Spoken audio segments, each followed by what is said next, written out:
Bonjour à tous, ici Papslark pour une vidéo de Splinter Cell Blacklist sur PS3. Donc je fais cette petite vidéo pour vous montrer un peu les côtés positifs et les côtés négatifs du jeu. On incarne Sam Fisher, voilà. Donc là je me suis mis derrière un petit muret, j'ai appelé l'ennemi, il est venu. Pour voir ce qui se passait, et là je suis en train de le tuer gentiment, normalement. Donc pour éviter de se faire repérer, on peut déplacer les ennemis et les jeter par-dessus bord, comme on dit.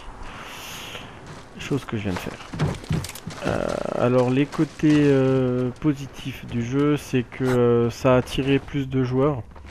Parce qu'on peut faire les modes solo en mode fantôme, c'est-à-dire ne pas tuer d'ennemis et ne pas se faire repérer du tout.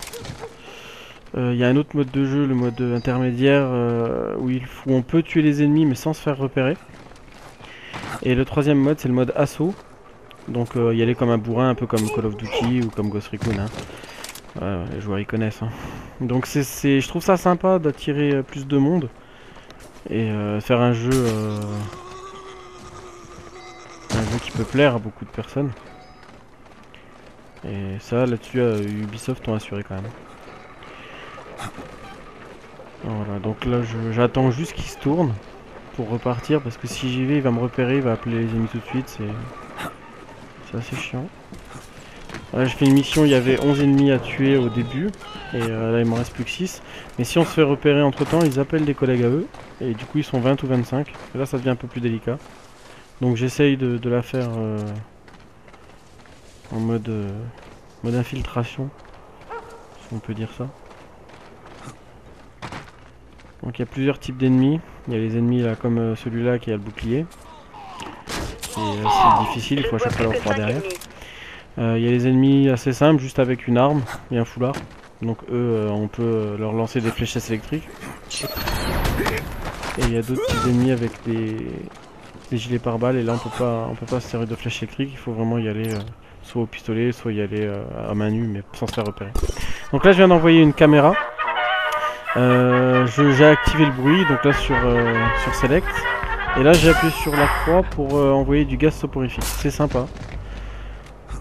C'est sympa, ça permet de pas se faire repérer et puis d'éliminer un ennemi tranquillement quoi. Donc là il me reste plus que 3 ennemis.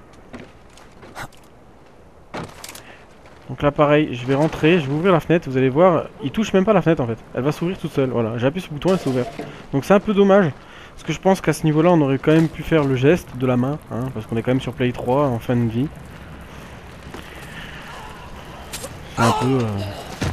C'est un peu de foutage de gueule quoi, on a l'impression qu'ils ont bâclé le jeu. Malgré que le jeu en lui-même il est super, hein, il est excellent. Donc là je vais envoyer une grenade soporifique, ça élimine les 2 ennemis, la mission elle est terminée. Voilà.